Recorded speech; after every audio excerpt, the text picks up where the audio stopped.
नमस्कार मित्रांनो, स्वागत आहे तुमचं नवीन एका व्हिडिओमध्ये.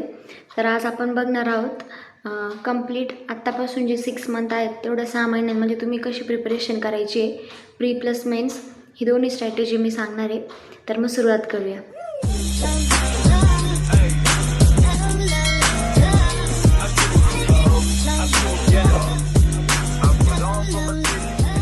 तर आता 180 डेजचा टोटल प्लॅन आहे. मग आपण 60-60-60 असं 3 टाईम्समध्ये डिव्हिजन करणार आहे. पहिले 60 डेज, नंतरची 60 आणि त्यानंतरची 60. तर आता आपण सब्जेक्टनुसार स्टार्ट करूया. सगळ्यात पहिले येतो क्वांट. तर क्वांटमध्ये काय करायचं, पहिले 7 ते 8 दिवस तुम्ही फक्त फुल फोकस हा स्पीड मॅथवर करा. त्याचे 1 शॉट बघा, त्याच्या सगळ्या सिम्पल ट्रिक्स, कॅल्क्युलेशन हे बघू शकता. आणि 7 ते 8 दिवस मॅक्स, त्यापेक्षा जास्त दिवस नका देऊ. त्यानंतर आहे डी आय. तर डी आय पण तुम्ही 7 ते 8 दिवसामध्ये त्याचे सगळे टॉपिक्स आहेत. कोणत्या टाईपची डी आय कशी येते, कसे ॲरिथमॅटिकचे क्वेश्चन त्यावरून क्रिएट होतात, ते पण तुम्ही सगळं व्हिडिओमधून बघून घ्या. 1 शॉट बघा किंवा यूट्यूबला ज्या प्लेलिस्ट आहे ज्यातून तुम्हाला जास्त चांगलं समजते ते पण तुम्ही बघू शकता. डी आयला पण तुम्ही 7 ते 8 दिवस द्या, त्यापेक्षा जास्त देऊ नका. कारण एक टार्गेट ठेवा, त्यामध्ये तुम्हाला तेवढे टॉपिक कंप्लीट करायचे आणि त्यामध्येच कंप्लीट करा. आणि त्यानंतर ॲरिथमॅटिकला द्या. आता 7 दिवस स्पीड मॅथ आणि 7 दिवस डी आय असं जरी आपण पकडलं तरी 14 ते 15 दिवस झाले. मग उरले 15 दिवस. मग बाकीचे जे 15 दिवस आहेत ते तुम्ही ॲरिथमॅटिकला देऊ शकता. आणि एक जो चॅप्टर तुम्ही अरिथमॅटिकचा घेणार आहे तो एका दिवसात तर होणार नाहीच आहे. तुम्ही 2 दिवस द्या किंवा 3 दिवस द्या. आणि मग असं करत करत स्पीड मॅथ्स आणि डी आयचे 15 दिवस आणि ॲरिथमॅटिकचे अजून 30-40 दिवस पकडूया. मग किती झाले, 40 आणि हे तरी 15, 55 ते 60 दिवस लागणार आहे. मग त्यामुळे तुम्ही असं डोक्यात ठेवा की 60 दिवसांमध्ये तुम्हाला क्वांटचा सगळा सिलेबस कंप्लीट करायचा आहे. स्पीड मॅथ्स, डी आय आणि ॲरिथमॅटिक हे सगळं. रिजनिंगचं पण सेम असंच. आणि फक्त आता हे क्वांटचं आपण बोलतो आहे, पण ह्याच 60 दिवसांमध्ये तुम्हाला रिजनिंग आणि इंग्लिशचं पण कंप्लीट करायचं आहे. आता किती टाईम घ्यायचा हे तुम्ही तुमच्या अकॉर्डिंग बघा. मी तसं टाईम सांगत नाही किंवा हवर पण सांगत नाही. प्रत्येकाचं जसं जसं तुम्हाला वेळ भेटेल तसं तुम्ही करू शकता. पण हे लक्षात ठेवायचं आहे की क्वांटचं जेवढं तुम्ही टार्गेट आजचं घेतलं आहे ते तुम्ही कंप्लीट करायचे. त्यानंतर रिजनिंगचं पण सेम तसंच. मिसलेनियसचे टॉपिक, पझल, सेटिंग अरेंजमेंट आणि बाकीचे सगळे टॉपिक, इनइक्वॅलिटी, सिलॉजिझम. इंग्लिशचं पण सेम तसंच. ग्रामर कवर करत जायचं आहे. RC vocab. इंग्लिशचं पण लवकरच कवर होईल, त्याचं काही नाही. सगळ्यात मेन क्वांट येतो तो, त्याकडे तुम्ही 30 ते 60 दिवसांमध्ये हे तिन्ही यांचा सिलेबस कंप्लीट करणार आहे. तर झाले किती, फेब्रुवारी आणि मार्च. तर जानेवारी तर असं ठीक आहे, आपण असा आता धरूच 20 तर संपायलाच आला आहे हा. 20-21 फेब्रुवारी आणि मार्च तुम्ही पूर्ण सिलेबस कंप्लीट करायचा आहे. क्वांट, इंग्लिश आणि रिजनिंग ह्या तिन्ही सब्जेक्टचं. आणि त्यानंतर फेब्रुवारी-मार्च झालं. एप्रिलपासून सिलेबस कंप्लीट करत जाणार आहे.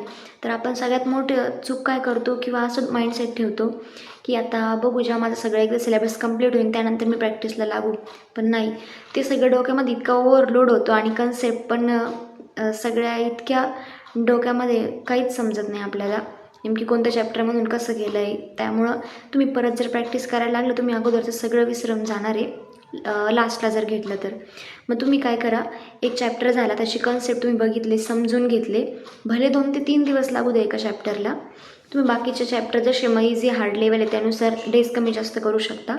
पण तो चॅप्टर झाल्या लगेच त्याची प्रॅक्टिस करायची आहे. एक छोटीशी क्विज येते, कोणत्या पण प्लॅटफॉर्मवर तुम्ही देऊ शकता किंवा PDF थ्रू किंवा एखाद्या सेशनमध्ये, एखाद्या व्हिडिओ लेक्चरमध्ये क्वेश्चन घेतले, तुम्ही त्या चॅप्टरचे क्वेश्चन सेपरेट लगेच सॉल्व करायचे किंवा प्रॅक्टिस करायची. आणि एप्रिल आणि मेमध्ये तुम्ही प्रिलियम्सची मॉक द्यायला पण सुरुवात करायची आहे. कारण तुम्ही अगोदर ह्या जो सिलेबस करत असताना टॉपिकच्या टेस्ट देणार आहे स्पेसिफिक ईच टॉपिकच्या. मग त्यामधून तुम्हाला थोडीशी टायमरची पण हॅबिट लागणार आहे. नुसती व्हिडिओ लेक्चर थ्रू किंवा PDF थ्रू प्रॅक्टिस करायची नाही आहे. तर सेपरेट क्विज येते, मॉक येते, ती द्यायची. आणि सिलेबस तुमचा बऱ्यापैकी कंप्लीट होत आला, मग समजा 30 ते 45 दिवस झाले, त्यानंतर तुम्ही प्रिलियमची जी सेक्शनल मॉक आहे क्वांट, रिजनिंग किंवा इंग्लिशची, ती द्यायला सुरुवात करायची. ते झाल्यानंतर एप्रिल आणि मेमध्ये तुम्ही प्रिलियमची जी फुल लेंथ मॉक आहे ती द्यायची. जे जे तुमचे वीक टॉपिक्स आहेत ते बघायचे, स्ट्रेंथ आहेत ते अजून बिल्डअप करायची आणि वीक तुमचे कोणते कोणते टॉपिक्स आहेत त्याच्या तुम्ही कन्सेप्ट परत जाऊन बघायचे आहे, मल्टिपल टाईम्स रिवाईज करायचे आणि मग प्रिलियम्सची सेक्शनल मॉक द्यायला घ्यायची. एप्रिल आणि मेमध्ये तुम्ही सेक्शनल मॉक देणार आहे, त्याचं ॲनालिसिस करणार आहे आणि अगोदर स्टार्टिंगला तुम्हाला हार्ड जाणारच आहे, पण त्याचं काही नाही. 1-1 तास 2-2 तास जेव्हा तुम्ही सेल्फ प्रॅक्टिसला देणार आहेत आणि खरं होतं आहे काय, आपण फक्त व्हिडिओ बघत जातो, वन शॉट बघत जातो आणि प्रॅक्टिस करत नाही. तर असं करायचं नाही आहे, प्रॅक्टिस सायमल्टेनियसली करायची आहे. कारण असं टार्गेट ठेवा, ह्या 60 दिवसांमध्ये तुमचा सिलेबस कंप्लीट झाला फेब्रुवारी आणि मार्च, तर एप्रिल आणि मेमध्ये तुम्ही फक्त आणि फक्त जास्ती प्रॅक्टिसला महत्त्व द्यायचे. कारण बॅक टू बॅक जेव्हा जून जुलैनंतर एक्झाम चालू होणार, तर डिसेंबरपर्यंत चालू राहणार आहेत, पुढच्या जानेवारीपर्यंत पण मेन्स एक्झाम चालू राहणार आहेत. मग त्यामुळे प्रॅक्टिसला वेळ भेटणार नाही आहे. हाच वेळ आहे फेब्रुवारी आणि मार्च गेल्यानंतरचा. फेब्रुवारी आणि मार्चमध्ये तुम्ही प्रिलियम्सचे मॉक देणार आहे आणि प्रॅक्टिस करणार आहे. मार्चनंतर एप्रिल आणि मे तुम्ही मेन्सचे व्हिडिओ लेक्चर बघायला घ्यायचे. ज्या पण फॅकल्टीचं, ज्या पण टीचर्सचं तुम्हाला समजतं आहे ते तुम्ही कंटिन्यू करू शकता. यूट्यूबला इतकं सगळं कंटेंट दिलेलं आहे, कोणती पण मेन्सची प्लेलिस्ट 2024-25 कोणती पण तुम्ही घेऊ शकता. त्यासाठी आशिष अरोरा सर आहेत, हर्षल अग्रवाल सर आहेत आणि कौशिक मोहंती सर आहेत. यांना तुम्ही बघू शकता. नवनीत तिवारी सर पण आहेत अड्डाचे आणि दक्ष क्वांट्स म्हणून शांतनु शुक्ला सर आहेत, अड्डाचेच आहेत, ते पण तुम्ही बघू शकता. कुणाची पण प्लेलिस्ट तुम्ही उचलायची आहे यूट्यूबवरनं आणि मेन्सची व्हिडिओ लेक्चर बघायला सुरुवात करायची आहे. आणि एप्रिल आणि मेमध्ये तुम्ही मेन्सची व्हिडिओ बघत ते टॉपिक समजून घ्यायचे आणि मेन्सच्या क्वेश्चनची पण प्रॅक्टिस करायची. आणि एप्रिल आणि मेमध्ये तुम्ही फुल मेन्सची प्रॅक्टिस करणार आहे, बिकॉज जून आणि जुलैनंतर तुम्हाला परत प्रिलियम्सकडं फोकस करावा लागणार आहे, कारण back to back exam schedule होतील नंतर. मग त्यामुळं सिलेबस ते कंप्लीट झाल्यावर प्रिलियम्सचे मॉक दिल्यावर तुम्ही करायचे. तर मग इथं झालं की तुम्ही कोणते कोणते मंथ कसे डिवाईड करणार आहे. अगोदरची 60 डेज तुम्ही सिलेबस कंप्लीट करणार आहे, त्या टॉपिकची सेपरेट क्विज देत राहणार आहे. नंतरची 60 डेज तुम्ही प्रॅक्टिस करणार आहे, प्रिलियम्सची मॉक देणार आहे, फुल लेंथ मॉक. त्यानंतरची 60 डेज तुम्ही मेन्सचे प्रॅक्टिस करणारे व्हिडिओ लेक्चर्स बघून आणि त्यासोबत त्याची पण सेक्शनल छोटे छोटे क्विज आहेत इच टॉपिकची मेन्सची किंवा मॉक तुम्ही देऊ शकता. जशी तुमची प्रॅक्टिस होती आहे, जशी तुमची अंडरस्टँडिंग बिल्डअप होती आहे, तसं तुम्ही करू शकता. आणि आता सगळ्यात महत्त्वाचं आलं की फॅकल्टी किंवा कोणाकोणाला बघायचं आहे. तर मी आधी सांगते मी कोणाकोणाकडून माझा सिलेबस कंप्लीट केला होता. तर अड्डाचे नवनीत तिवारी सर आहेत, यांची बेसिक्स ऑफ मॅथ व्हायरल मॅथच्या चॅनलवर सगळी सिरीज त्यांनी अपलोड केलेली आहे. सगळे चॅप्टर प्री टू मेन्स घेतलेले आहेत. मग तुम्हाला मेन्सचे परत वेगळे बघण्याची गरज नाही आहे, तिथूनच तुम्ही कवर करू शकता. त्यानंतर आशिष अरोरा सर स्टडीफाईडचे, त्यांचे पण व्हिडिओ तुम्ही बघू शकता. त्यानंतर Harshal Agrawal sir learning capsule आणि कौशिक मोहंती सर यांची फाउंडेशनची प्लेलिस्ट आहे, ती पण तुम्ही बघू शकता. त्यांचं पण एक चॅनल आहे करिअर डिफायनर म्हणून, तिथून तुम्ही करू शकता. पण मी तर अड्डाचे शांतनु शुक्ला आणि नवनीत तिवारी सर यांच्याकडून सिलेबस कंप्लीट केला. नवनीत तिवारी आणि प्रॅक्टिसची मी ती आशिष अरोरा सर यांची व्हिडिओज बघून केली होती. आणि मॅथ्ससाठी मी कोणता पेड कोर्स नव्हता घेतला, पण तुम्हाला वाटत असेल की व्हिडिओ लेक्चर थ्रू तुमचं होतच नाही आहे, मग जास्त वेळ घालवण्यापेक्षा तुम्ही पेड लेक्चर किंवा त्यांचा पेड कोर्स घेऊ शकता. कारण मग एक्झाम जवळ आल्यावर मग नंतर आपले बेसिक जर स्ट्रॉंग नसले तर उपयोग नाही आहे. त्यामुळं आत्ताच तुम्ही तुमचं ठरवायचं आहे की तुम्हाला व्हिडिओ यूट्यूबमधून बघून करायचे की तुमचा पेड व्हिडिओ कोर्स घ्यायचा आहे. त्यानंतर झालं रिझनिंगसाठी मी पण अड्डाची त्यांच्याकडून सगळी रिझनिंग कंप्लीट केली होती. प्रॅक्टिस पण मी त्यांच्याकडूनच केली आहे. चॅम्पियन्स रिझनिंगवर त्यांनी पझल हिस्टचे सगळे सीझन घेतले, ते पण मी बघितलेले आहेत. मग मी त्यांच्याकडूनच सगळं कवर केलं आणि मला त्यांचं छान समजतं. तर अंकुश लांबा सर पण बँकिंग क्रॉनिकलचे, तुम्ही त्यांना पण बघू शकता. आणि अजून पण रिझनिंगला 2-3 टीचर आहेत, त्यांना पण तुम्ही फॉलो करू शकता. ज्यांचं तुम्हाला जास्ती छान समजते तिथून बघू शकता. आणि नेमकी काय झालं, अंकुश लांबा सरांची थ्रेड मेथड सगळ्यांना सोपी वाटती, पण मी त्यासोबत यूज टू नव्हते. मी सौरभ सरांकडून बघितलं होतं, त्यामुळे मी त्यांनाच फॉलो करत आले. आणि जास्ती टीचर स्विच करू नका. एकदा तुम्हाला एका टीचरला तुम्ही बघितलं, समजायला लागलं तुम्हाला त्यांचं, तुम्ही त्यासोबतच कंटिन्यू करा. प्रॅक्टिसला वाटलंच तर तुम्ही मग व्हिडिओ वेगवेगळे स्विच करू शकता. आता हे तर झालं क्वांट आणि रिझनिंगचं. त्यानंतर आलं इंग्लिशसाठी मी निमिषा मॅमलाच फॉलो केलं आहे. तुम्ही तरुण ग्रोवर सरांना पण बघू शकता. आणि किंजल मॅम आहेत, पण त्यांच्याकडून मी फाउंडेशन नव्हतं बघितलं. मिमिषा मॅमलाच फॉलो केले पहिल्यापासनं. आणि अड्डाच्या म्हणून त्यांचं एक सेपरेट यूट्यूब चॅनल आहे. त्यावरून तुम्ही सगळी तुमची इंग्लिशची फाउंडेशन बिल्डअप करू शकता. त्यांनी नाऊन प्रोनाऊनपासून सगळे टॉपिक कवर केलेले आहेत आणि प्रॅक्टिस पण ते. त्यावर अजून एक सर आहेत अनुभव गोस्वामी म्हणून, त्यांची टीचिंगची पद्धत पण एकदम चांगली आहे. त्यांच्याकडून पण तुम्ही फाउंडेशन करू शकता. तर मग अगोदर काय करा की बघा तुम्हाला कोणत्या टीचरचं समजते आणि त्यानुसार तुम्ही त्यांना कंटिन्यू करत जा. मग आता हे तर सगळं झालं. करंट अफेअर्स आपण जेव्हा प्रीला 1-2 महिने राहणार आहेत तेव्हा सुरुवात करायची, कारण मेन्सला अगोदरचे 6 महिन्यांचे विचारतात. त्यामुळं सध्या नाही बघितले तरी चालेल. मार्चच्या नंतर तुम्ही करंट अफेअर्स बघायला सुरुवात करायची आहे. आणि त्यासाठी तुम्ही कपिल काटपाल सर, गौरव गर्ग सर त्यांना पण बघू शकता, किंवा अड्डाचे आशिष गौतम सर त्यांना बघू शकता. बँकिंग अवेअरनेससाठी तुम्हाला खूप सारे प्लेलिस्ट मिळतील यूट्यूबवर, तुम्ही त्या कवर करू शकता. कॉम्प्युटरच्या पण आणि स्टॅटिक GK हे पण तुम्ही कवर करू शकता.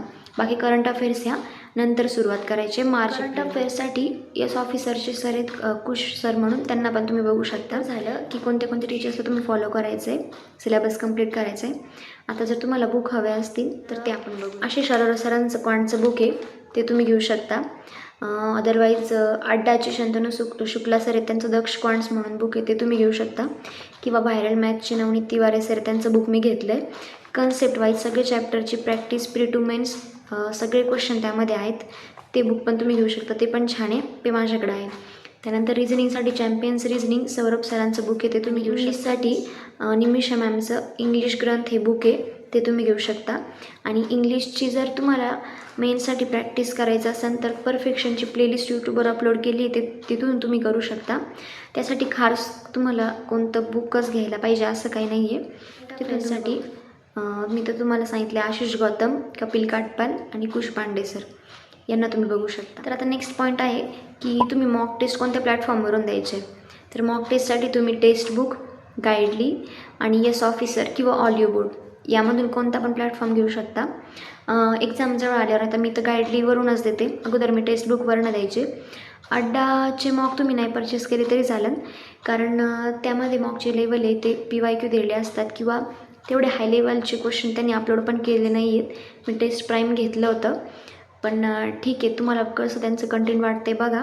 मी तर म्हणेन की टेक्स्टबुक आणि गाईडली यावरून तुम्ही प्रॅक्टिस करा.